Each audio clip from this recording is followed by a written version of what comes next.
Hello everyone, this is Poonam Singh and welcome to my Annapurna classes. How are you? I hope you are all good. आज आप क्या पढ़ेंगे? आज आप paper solve करेंगे मेरे साथ यूपी टेट जो 2016 में पूछा गया था और बहुत अच्छे से करेंगे। आप सभी की पढ़ाई जारी होगी और बहुत अच्छे अच्छे के साथ आप सभी लोग पढ़ रहे होंगे। अगर आपको एक बार में सफलता नहीं मिलती फिर भी निराश मत होइएगा, क्योंकि आपके पास कुछ भी नहीं होगा तब भी आपके पास सबसे कीमती चीज़ तजुर्बा होगा। पढ़ते रहिए, मेहनत करते रहिए। बहुत ही अच्छे तरीके से चलते हैं, आज की क्लास को स्टार्ट करते हैं। आप पढ़ेंगे मेरे साथ, नोट डाउन करेंगे और एक एक क्वेश्चन को बहुत अच्छे से समझेंगे और पढ़ेंगे, साथ में बोलेंगे सभी लोग। पहला क्वेश्चन आपसे क्या कह रहा है? Which of the following is an oxymoron? आपसे पूछा गया है कि ऑक्सीमोरोन क्या होता है, इनमें से किस में है? पहला ऑप्शन आपके पास है bright light, second cluster beans, third deafening silence, fourth misty eyed. अब आपको बताना है, सबसे पहले आपको इसको समझना होगा। क्या? आपको इसको समझना होगा ये ऑक्सीमोरन होता क्या है। आपने अलंकार, आप सभी जानते हैं अलंकार। अलंकार ये होता है अलंकार, लेकिन ये किस टाइप का अलंकार है? इसको बोलते हैं विरोधाभास अलंकार, जो विरोध करता है। विरोधाभास अलंकार। अब तो आप समझ ही गए होंगे। जिस तरीके से आप हिंदी में पढ़ते हैं उसी टाइप से सेम टू सेम इंग्लिश में आपको दिए जाते हैं। सिमली, मेटाफोर, पर्सोनिफिकेशन, इस टाइप से जो हिंदी में आप रूपक, उपमा, बहुत सारे टाइप के पढ़ते हैं। मानवीयकरण सेम टू सेम वही किस में होते हैं? इंग्लिश में होते हैं। तो ऑक्सीमोरन मीन्स क्या होता है? विरोधाभास अलंकार। ये आपको ध्यान रखना है। अब आप देखेंगे ब्राइट लाइट में ये अलंकार है, या क्लस्टर बीन्स में ये अलंकार है, या फिर डिफिनिंग साइलेंस में ये अलंकार है, या फिर मिस्टी आइड में ये अलंकार है। ये आपको बताना है। अब आप बताएंगे, सभी लोग इससे परिचित होंगे।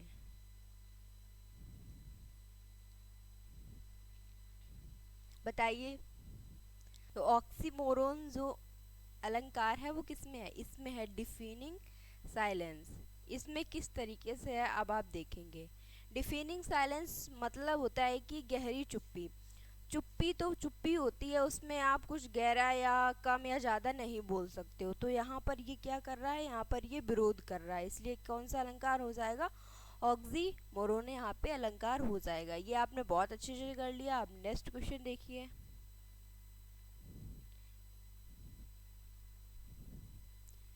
Give one word substitution for the following. आपको बताना है वन वर्ड सब्सटीट्यूशन आपसे पूछा गया है। 100 ईयर्स। 100 ईयर्स को आप क्या बोलेंगे? Decade, century, score, annual. बताइए। 100 ईयर्स, ये तो सभी को ही पता होगा। सभी को, आप सभी को कमेंट करके बताइए क्या होगा। सेंचुरी। क्या बोलते हैं? शताब्दी। क्या बोलते हैं? शताब्दी। शताब्दी। ये 100 ईयर्स आपने बहुत अच्छे से कर लिया। ये होता है 10 100। किसका होता है? ये 10 100 का होता है। ये आप ध्यान रखेंगे। एनुअल मीन्स जो वार्षिक होता है, पर ईयर होता है, वो होता है। इस क्वेश्चन को देखिए, ये आपका क्वेश्चन है वो आर्टिकल से दिया गया। आर्टिकल बहुत इंपॉर्टेंट है, क्वेश्चन आना ही आना है, ये तय होता है। पढ़ेंगे आप सभी लोग। Fill in the blanks with the correct articles. Dash Taj Mahal is dash monument symbolising love. अब आप बताएंगे। ताजमहल, ताजमहल के लिए आप किस आर्टिकल का यूज़ करेंगे? आर्टिकल दो टाइप्स के होते हैं, एक होता है द और ए और एन। ये होता है डेफिनेट,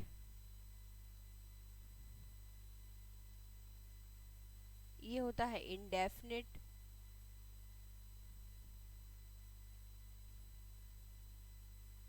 ये आप याद रखेंगे। अब आप देखेंगे ताजमहल के लिए आप किसका यूज़ करेंगे, तो ताजमहल के लिए आप यूज़ करेंगे द का। आप मेरी एक बात याद रखेंगे, क्या याद रखेंगे, दुनिया में जो भी सिंगल है, सूर सिंगल है, पृथ्वी सिंगल है, गंगा सिंगल है, यमुना सिंगल है। इस तरीके से आप करेंगे तो आप इसको बहुत अच्छे से कर लेंगे। दूसरा ताजमहल है क्या, नहीं है। और वैसे अगर कंसेप्ट पे आप जाते हैं तो जितने भी मोनूमेंट्स होते हैं, जो स्मारक होते हैं, क्या होते हैं, स्मारक, उनके पहले आप किसका यूज़ करेंगे, उनके पहले आप दा का यूज़ करेंगे, स्मारक। तो आपने किसका यूज़ कर लिया, दा का यूज़ कर लिया। और यहाँ पर सिंपल मोनूमेंट, मोनूमेंट से पहले आप यहाँ पर ए लगाएंगे या फिर एन लगाएंगे, बताइए। आ और एन में आप क्या लगाएंगे, एन आप लगा नहीं सकते हैं क्योंकि इसकी साउंड देखिए, माँ की साउंड है, मतलब ये व्यंजन है हिंदी का, तो क्या आएगा, यही बचता है, सिर्फ एन आएगा नहीं। तो इस तरीके से आप इसको बहुत अच्छे से कर सकते हैं। इनमें से कौन सा ऑप्शन बनेगा, first option.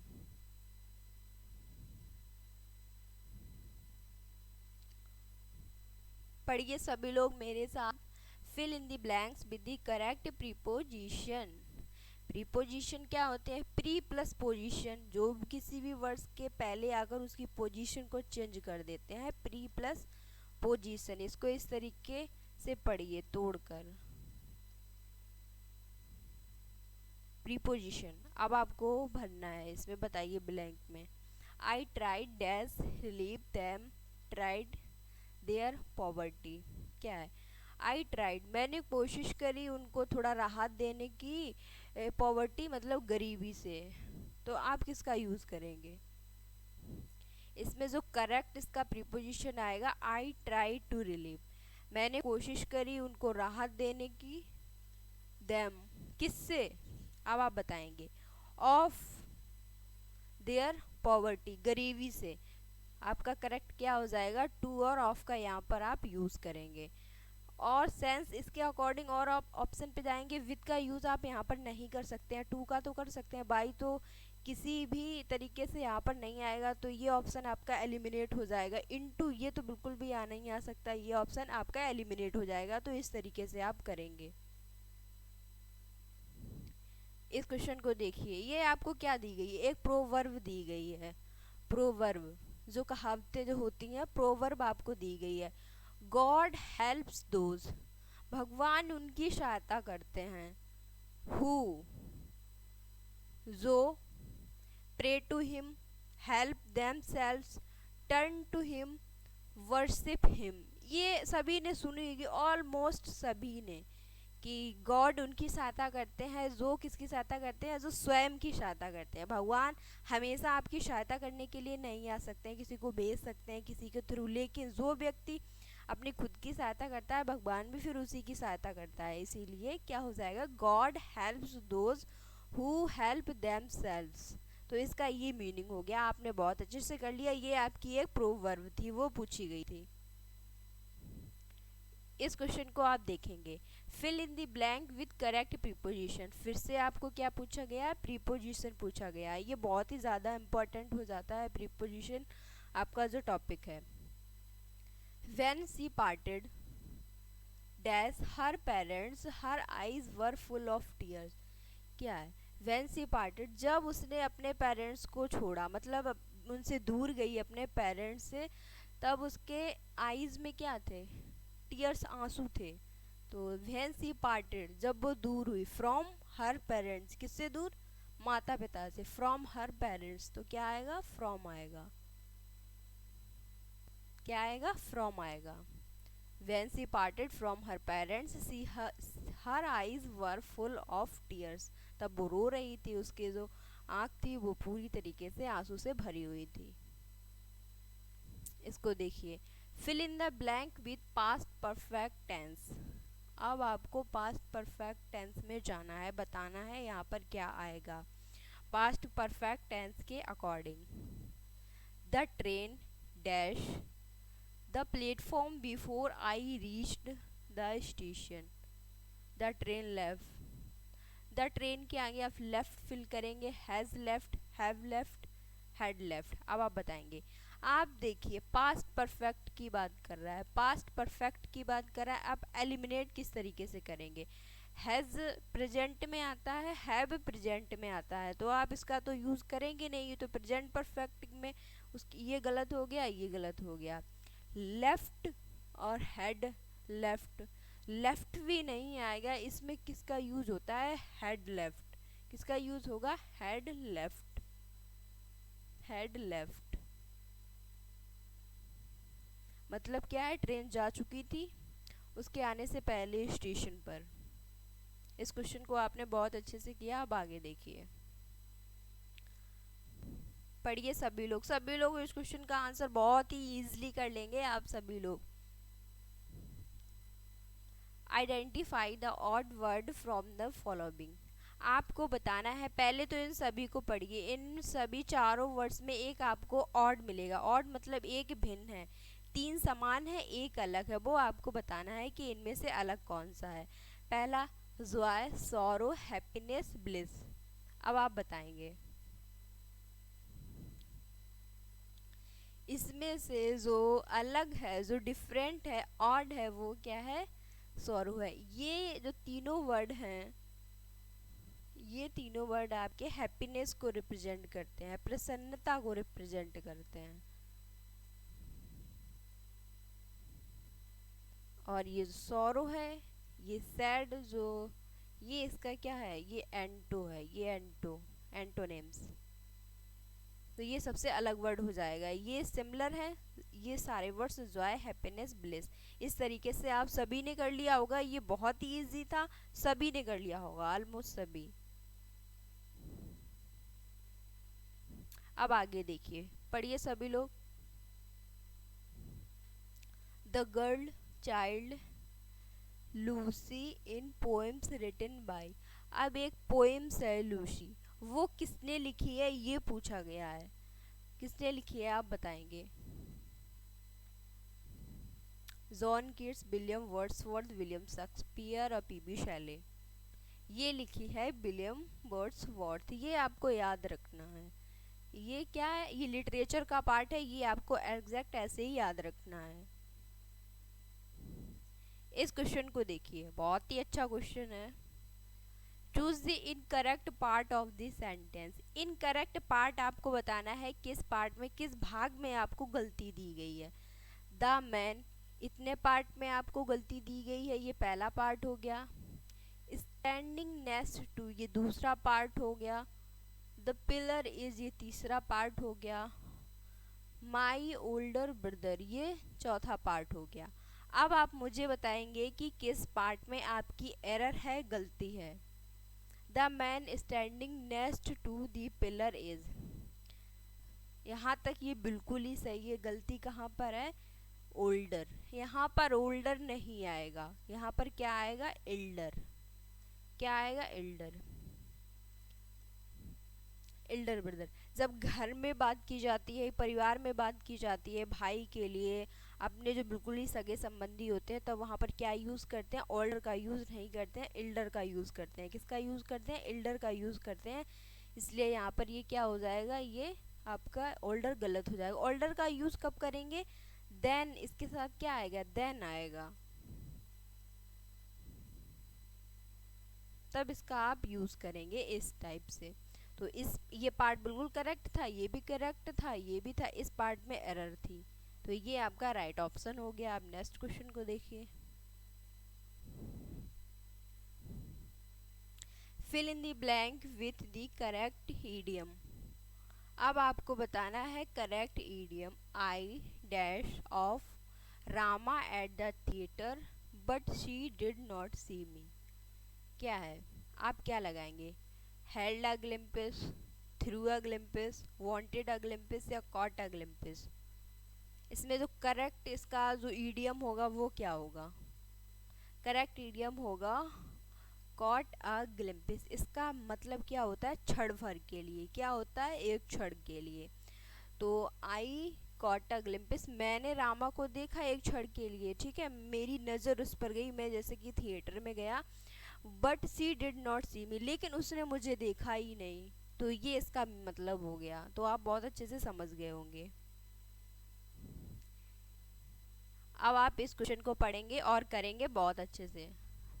Fill in the blank with the appropriate modal. अब जो मॉडल जो वर्ड्स होती हैं can could should might ought to इस टाइप्स की जो भी आपकी मॉडल वर्ड्स होती हैं आपको फिल करना है। The villagers dash read and right there mother tongue. अब आप क्या फिल करेंगे, मे, कैन, शुड, विथ। अब आप यहाँ पर क्या यूज़ करेंगे, विलेजर्स जो है वो रीड कर सकते हैं और लिख सकते हैं, पढ़ सकते हैं और उसको लिख सकते हैं अपनी मदर टंग में, जो भी उनकी मातृभाषा है। ये क्या दिखा रहा है, ये एक तरीके से कैपेसिटी को रिप्रेजेंट कर रहा है। जब भी कैपेसिटी या एबिलिटी की बात होती है तो हमेशा किसका यूज होता है, देन का। एबिलिटी, कैपेसिटी, आप किसका यूज करेंगे, आप यूज करेंगे कैन का। तो आपका राइट ऑप्शन क्या होगा, कैन। यहाँ पर जहाँ पे भी आप एबिलिटी की बात कर रहे हो या कैपेसिटी की क्षमता की बात कर रहे हो तो आप किसका यूज़ करेंगे, कैन का यूज़ करेंगे। तो आपने ये बहुत अच्छे से कर लिया। आप नेक्स्ट देखिए, choose the correct form of the word to fill in the blanks. आपको करेक्ट जो वर्ब है वो बतानी है। We dash the matter yesterday, discussed about, discussed of, discussed, discussed well. आपको ये क्वेश्चन इस तरीके से क्वेश्चंस मिलेंगे बहुत। आप इसमें क्या करेंगे, डिस्कस्ड मतलब ही होता है किसी के बारे में, आप किसी टॉपिक के बारे में जान रहे हो। अबाउट का भी वहाँ पर आप यूज़ कर रहे हो, मतलब अबाउट का मतलब भी होता है के बारे में, तो आप सुपरफ्लुअस कर देंगे, ये तो आपका होगा नहीं। और इसके साथ ये प्रीपोजिशन भी नहीं आएगा, वेल भी नहीं आएगा। डिस्कस्ड ये आपका पास्ट इंडेफिनिट में बन जाएगी और इसकी एक करेक्ट ये सेकेंड फॉर्म हो जाएगी डिस्कस की। तो आप बहुत ईजिली और अच्छे से इसको कर लेंगे, ये यहाँ पर आपका फिल हो जाएगा और करेक्ट आपका सेंटेंस हो जाएगा। इस टाइप से आप करेंगे। इस क्वेश्चन को देखिए, choose the synonyms of the following word. Inundate, आपके सामने ये वर्ड दिया गया है इन अनडेट, इसका आपको करेक्ट सिनोनिम्स बताना है। To flood, sink, water down, pass by. इसका करेक्ट सिनोनिम्स होता है टू फ्लड, जो वार्ड होता है, जलाशय होता है, जो जलमग्न हो जाता है क्षेत्र, वही इसकी क्या होती है, मीनिंग होती है। इस क्वेश्चन को पढ़िए। Find out the part which has an error in the following sentence. They invited Jaya and I, ये आपका पहला हो गया। To the function, ये दूसरा पार्ट हो गया। To be held in the next month, ये आपके तीन पार्ट्स हो गए। अब आपको बताना है कि इनमें से एरर किस पार्ट में है। इस पार्ट में आपकी एरर दी गई है या फिर इस पार्ट में एरर है या फिर इस पार्ट में एरर है। एरर बहुत ही अच्छी एरर है, आप इसको पकड़ने की कोशिश करिए। क्या लिखा था, दे इनवाइटेड जया। पहले आप इसको समझिए, दे इनवाइटेड जया, यहाँ पर दे किसका, दे क्या है बताइए, इसकी पार्ट्स ऑफ स्पीच बताइए। बेस ये क्या है, पहले ये सब्जेक्ट होगा, क्या होगा, जो किसी कार्य को करता है, जो डूअर होता है सब्जेक्ट में मेन, वो क्या होता है, सब्जेक्ट डूअर। अगर दे की बात करती हूँ तो ये क्या है, अगर parts of speech, noun, pronoun, adjective, verb, adverb, preposition, conjunction, interjection. अगर दे है तो दे क्या होता है, प्रोनाउन, ये हमें पता चल गया। इनवाइटेड क्या है, इनवाइटेड है वर्ब। इनवाइटेड किसको किया, जया को। जया क्या है, ऑब्जेक्ट है। क्या है, ऑब्जेक्ट। ऑब्जेक्ट किस टाइप का ऑब्जेक्ट है, नाउन है। ये क्या है, ये नाउन है। यहाँ तक ठीक था। एंड, एंड से कनेक्ट हो रहा है, ठीक है। एंड आए, अब आप देखिए, इसको आपने क्या बना दिया, इसको ऑब्जेक्ट बना दिया। और आप यहाँ पर क्या, एंड क्या करता है, दो चीज़ों को कनेक्ट करता है। जो एंड के पहले अगर सब्जेक्टिव केस होगा तो बाद में भी सब्जेक्टिव केस आएगा। अगर इसके पहले ऑब्जेक्टिव केस है तो बाद में भी ऑब्जेक्टिव केस आएगा। अब आप यहाँ देखेंगे, यहाँ पर आपने क्या फाइंड किया, ये ऑब्जेक्ट है जया। ऑब्जेक्ट कौन बन सकते हैं, या फिर नाउन या प्रोनाउन। यहाँ पर ये नाउन है, जया किसी का नाम है। इनवाइटेड किया, आपने जया लिख दिया, तो आप यहाँ पर आई नहीं लिख सकते हैं। इसके पहले ऑब्जेक्ट आया तो आई का आपको ऑब्जेक्टिव केस लिखना पड़ेगा। ऑब्जेक्टिव केस क्या होता है, मी। तो इस तरीके से आप इसको करेक्ट कर लेंगे। तो आपने फाइंड की एरर, आपकी एरर कहाँ पर थी, आपकी एरर यहाँ पर थी, क्योंकि यहाँ पर ये आई नहीं आएगा। पहले पार्ट में आपकी एरर थी, और आगे का जो पार्ट है to the function to be held in the next month, ये बिल्कुल ही करेक्ट दिया गया है। अब नेक्स्ट क्वेश्चन को करते हैं, पढ़िए सभी लोग। Choose the alternative which best expresses the meaning of the phrase idiom. आपको फिर से फ्रेज और इडियम ये दिया गया है। आपको एक यहाँ पर क्या दी गई है, ये आपको एक इडियम दिया गया है, इसका मतलब पूछा गया है। The little girl with her flawless performance stole the show. अब क्या हुआ, एक छोटी सी बच्ची थी, उसकी जो परफॉर्मेंस थी फ्लॉलेस, मतलब उसमें कोई भी गलती नहीं थी, बिंदास थी, बहुत अच्छी थी, झकास आप कुछ भी बोल सकते हो, फ्लॉलेस थी, एक भी उसमें गलती नहीं थी। स्टोल दी शो, उसने क्या किया, आप इसका मीनिंग आपको बताना है। जब इतनी अच्छी उसकी शानदार परफॉर्मेंस थी तो क्या होगा, डिप्रेस्ड फ्रॉम द शो, उसने सभी को डिप्रेस्ड कर दिया जितने भी लोग थे। Crept into the show, stole something from the show, कुछ शो से चुरा लिया उसने। या वॉन एवरीबडीज प्रेज, या उसने जीती सभी की शुभकामनाएं, प्रशंसाएं, सभी के दिलों को जीता। तो स्टोल दी शो इसका करेक्ट हो जाएगा वॉन एवरीबडीज प्रेज। उसने इतना अच्छा, उसका शानदार परफॉर्मेंस था, उसने क्या सभी के दिल को जीत लिया। तो आपके ईडियम का यही करेक्ट मीनिंग हो गया। अब नेक्स्ट देखेंगे, इस क्वेश्चन को देखिए सभी लोग। Fill in the blank with the most suitable article. अब आपको यहाँ पे आर्टिकल फिल करना है। We were watching dash news on BBC last evening. अब आप बताएंगे, यहाँ पर न्यूज़ की बात की गई है और एक न्यूज़ चैनल को क्या किया गया, हाईलाइट किया गया है, BBC। तो आप किसका यूज़ करेंगे, आ, एन, द, या किसी का भी नहीं, नन ऑफ दीज। अगर आप किसी एक पर्टिकुलर आप न्यूज़ को हाईलाइट कर रहे हैं तो किसका यूज़ होगा, द का यूज़ होगा वहाँ पर। इस क्वेश्चन को करेंगे बहुत अच्छे से सभी लोग। Fill in the blank with the most suitable adverb from those provided. अब आपको क्या, जो भी आपको यहाँ पर एडवर्ब दिए गए, ये सभी क्या दिए गए हैं, ये एडवर्ब दिए गए हैं। इस सेंटेंस में कौन सा करेक्ट एडवर्ब आएगा ये आपसे पूछा गया है। पहला आपका, पहले सेंटेंस पढ़िए, it took us dash 5 hours to reach the airport. Nearly, enough, nearly मतलब लगभग, इनफ मतलब हाँ इट्स इनफ, इतना पर्याप्त, इनफ।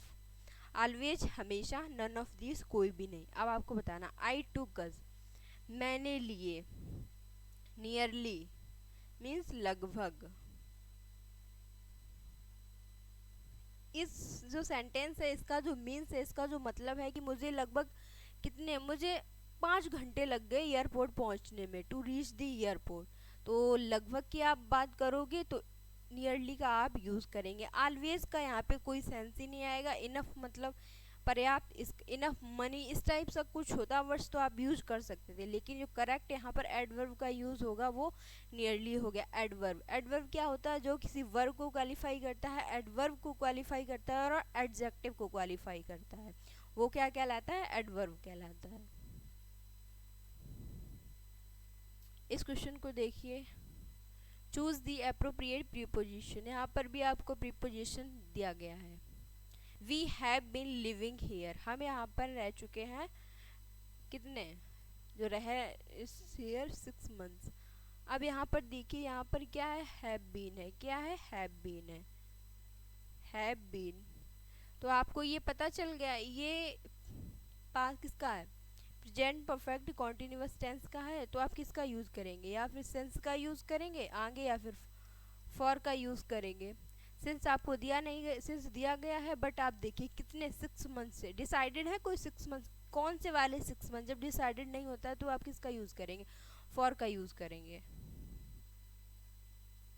इस क्वेश्चन को देखिए, विच ऑफ द फॉलोइंग लाव, इसमें पूछा गया है आपके सामने गॉड्स दिया गया है, हाइंस दिया गया है, लॉयंस दिया गया है, डियर दिया गया है, इनमें से कौन सा है जो लाफ मतलब जो हंस सकता है, अब आपको बताना है। अब आप सभी बताएंगे। इसका जो करेक्ट होगा वो होगा जो हाइंस होता है, ये क्या होता है, लकड़बग्घा, यही लाफ कर सकता है, तो ये आपका करेक्ट ऑप्शन हो जाएगा। इस क्वेश्चन को देखिए, choose the best word to complete the sentence. He was tired and ill, वह बहुत थका हुआ था और कैसा था, बीमार था, एंड और ऑन हिज स्टेयर्स, अपनी वो सीढ़ियों पर, fail all the way down, बेचारा वहाँ पर गिर गया अपनी सीढ़ियों से, तो क्या होगा, स्टम्ब्ड, स्ट्रक, स्टम्प्ड, स्टीड। कोई व्यक्ति जैसे कि वो जा रहा है और वहाँ उसको थोड़ा सा चक्कर आ गया या फिर वो लड़खड़ा गया वहाँ से, तो क्या होगा, वो बेचारा गिर गया वहाँ से, बहुत ही टायर्ड था इसीलिए, तो लड़खड़ाना क्या होता है इसका मतलब, लड़खड़ाना, ये आपका करेक्ट हो जाएगा। वो लड़खड़ा गया और फिर वो गिर गया, फेल डाउन। इस क्वेश्चन को देखिए, choose the correct word to fill in the blank. 10 miles, फिर dash a long way to walk, 10 miles। अब आप इसको पढ़ रहे हैं, आपको क्या लग रहा है कि 10 miles है, ये एक सिंगुलर है, तभी तो आप डिसाइड करेंगे सिंगुलर प्लूरल से ही इसकी वर्ब को आप डिसाइड करेंगे। वैसे देखने में ये प्लूरल आपको लग रहा है इन जनरली, बट हम इसके सेंस पे जाएंगे। अगर सेंस में संख्या का बोध हो रहा हो, किसका बोध हो रहा हो, संख्या का, संख्या, तो आप क्या लेंगे, आप लेंगे प्लूरल वर्ब, प्लूरल। इसमें किसका बोध हो रहा है, यहाँ पर एक निश्चित दूरी का बोध हो रहा है, किसका बोध हो रहा है, निश्चित दूरी, निश्चित दूरी, तो आप किसका यूज करेंगे, सिंगुलर। यहाँ पे कैसी वर्ब आएगी, सिंगुलर वर्ब आएगी, सिंगुलर, सिंगुलर वर्ब आएगी। आर प्लूरल है, ये सिंगुलर वर्ब से आपके पास क्या है, इज है, तो ये आपका क्या हो जाएगा, राइट हो जाएगा। इस तरीके से पढ़ते रहिए, बहुत अच्छे से, बहुत ही अच्छे से करिए सभी चीज़ें। इस क्वेश्चन को देखिए, choose the appropriate synonyms of the word written in bold. अब आपके सामने वेज है, आप पहले पढ़ेंगे, there can be different ways of solving the same problem. There can be different, बहुत सारे डिफरेंट अलग अलग वेज, रास्ते हो सकते हैं of solving the same problem, इसी जो प्रॉब्लम है उसको सॉल्व करने के। रूट्स, आप इसके आप सब्स्टिट्यूट क्या लगाएंगे, सिनोनिम्स क्या लगाएंगे, रूट्स, मैनर्स, पाथ या मेथड्स। किसी भी चीज़ को सॉल्व करने के रूट्स तो नहीं हो सकते, मैनर्स ये भी नहीं, पाथ ये भी नहीं, क्या होते हैं, मेथड होते हैं, क्या होते हैं, मेथड होते हैं, टेक्निक्स होती हैं, तो ये इसका क्या हो जाएगा, राइट ऑप्शन हो जाएगा। इस क्वेश्चन को देखिए, बहुत अच्छा क्वेश्चन है। Right one word for the following group of birds which can not be read, जिसको हम क्या नहीं कर सकते हैं, रीड नहीं कर सकते हैं, उसको आप क्या बोलेंगे, इनकरेजबल, इलिजिबल, इलिजिबल, इलिटरेचर, इलिटरेट, सॉरी। अब आप बताएंगे इनकरेजबल क्या होता है, जिसको आप करेक्ट नहीं कर सकते, ये आपका राइट होगा। जिसको आप रीड नहीं कर सकते, इसको आप रीड कर सकते हैं, कैन रीड। ये एलिजिबल है, ये इलिजिबल है। इलिटरेट मीन्स क्या होता है, निरक्षर, जिसको कुछ भी नहीं आता है, निरक्षर। आगे देखिए, इस वर्ड को देखिए, choose the opposite of the following word particularly. Particularly का आपको क्या बताना है, एंटोनिम्स बताना है, इसका विपरीत बताना, आपको अपोजिट बताना है। एलेबोरेटली, इंटायरली, जनरली या कॉम्प्रिहेंसिवली। पार्टिकुलरली मतलब हाँ कि ये पर्टिकुलर किसी का नेम, थिंग, प्लेस कुछ भी हो सकता है। इसका जस्ट अपोजिट करेंगे मतलब सामान्यतः जनरली। क्या होगा, जनरली। एलेबोरेटली ये नहीं होगा, इंटायरली भी नहीं होगा, और कॉम्प्रिहेंसिवली भी, ये भी यहाँ पर इसका कोई भी सेंस नहीं बन रहा है। इस क्वेश्चन को आप देखेंगे, ये आपकी जो इंग्लिश की जो पेडागोजी है उससे आपका ये क्वेश्चन है। Phonetic aspects of the language deals with, जो एक फोनेटिक, जो एक ब्रांच है फोनेटिक, इसमें आप किसका मतलब किसकी आप स्टडी करते हैं, इसमें आप किसको पढ़ते हैं, राइटिंग को, रीडिंग को, या फिर साउंड, स्पेलिंग एंड प्रोनाउंसिएशन या अंडरस्टैंडिंग। फोनेटिक क्या था आपके पास, फोनेटिक, फोनेटिक। फोनेटिक को आप किससे रिलेट करेंगे, इसको आप रिलेट करेंगे साउंड से। किससे, साउंड से। फोनेटिक में फोन आ रहा, फोन मतलब आप किसी से बातचीत करते हैं तो कैसे बात करते हैं, लिख कर देते हैं, नहीं, उसमें आप साउंड का यूज करते हैं, कुछ बोलते हैं, हेलो, हाय, कैसे हो आप, कैसे या नहीं। तो फोनेटिक का रिलेशन आप याद रखेंगे फोन से, तो फोन मतलब साउंड, किससे रिलेशन इसका हो जाएगा, साउंड, स्पेलिंग एंड प्रोनाउंसिएशन से इसका डायरेक्ट इसका मतलब हो जाएगा। इस क्वेश्चन को देखिए, cause of spelling errors are, आप जो स्पेलिंग में जो एरर करते हैं उसका क्या रीजन हो सकता है, क्या उसके रीजन्स होते हैं कि आप स्पेलिंग्स को गलत कर देते हैं, आप क्या क्या उसमें मिस्टेक्स करते हैं, प्रोनाउंसिएशन आप उनका गलत करते हैं, लिखते गलत है, साइलेंट लेटर्स की वजह से आप गलत करते हैं, silent letters, poor pronunciation, one letter, different sound से, ऑल ऑफ द अबव। इस क्वेश्चन के अकॉर्डिंग यहाँ पर सभी सही हो जाएंगे। स्पेलिंग्स में हम इन सभी चीज़ों की कुछ ना कुछ गलतियाँ कर देते हैं, इसीलिए हमारी स्पेलिंग्स क्या होती हैं, गलत होती हैं। और स्पेलिंग्स भी आपसे पेपर में पूछी जाती हैं, आपको बहुत सारी स्पेलिंग्स दे दी जाए, जैसे कमेटी की स्पेलिंग है और किसी में कुछ दे देगी, कमेटी की 4 मीनिंग आपको दे देगी, 3 गलत 1 करेक्ट, इस टाइप से आपसे पूछा जाता है। तो इसमें कभी कभी आप उसका जो उच्चारण है वो सही नहीं कि उसकी वजह से आप गलत कर देते हैं, कभी तो उसमें जो साइलेंट लेटर्स होते हैं उनको हम प्रोनाउंसिएशन नहीं करते हैं, उसकी वजह से आप गलत कर देते हैं। तो इस टाइप की बहुत सारी मिस्टेक होती हैं आपके। तो आपका यहाँ पर राइट ऑप्शन क्या हो जाएगा, ऑल ऑफ दी अबव। इस क्वेश्चन को देखिए, the substitution table method was adopted by, अब यहाँ पर एक मेथड की बात की गई है, किसकी बात की गई है, एक मेथड की बात की गई है। द सब्सटीट्यूशन टेबल मेथड ये किसने दी थी, ये आपसे पूछा गया, ये किसके द्वारा अडॉप्ट की गई थी, आपके सामने दिया गया है। Doctor West, Plamer, DJ Donson, Rover Manger, किसने दी थी, ये दी थी एच ई प्लैमर। ये आपको याद रखना है, ये आपका क्या है, ये आपका करेक्ट आपका जो ऑप्शन है वो है। आप सभी यहाँ तक मेरे साथ आए उसके लिए बहुत बहुत आपका धन्यवाद। अगर आपको वीडियो अच्छी लगती है तो आप क्या करेंगे, लाइक करेंगे, शेयर करेंगे, सपोर्ट करेंगे, और सबसे इम्पॉर्टेंट है फीडबैक, हमारी टीम को फीडबैक ज़रूर दीजिएगा, हम अपनी पूरी कोशिश करेंगे इसको और अच्छे से इन्हेंस करने के लिए और अच्छे से इसको प्रेजेंट करने के लिए। मिलते हैं नेक्स्ट वीडियो में, तब तक के लिए जय हिंद, थैंक यू।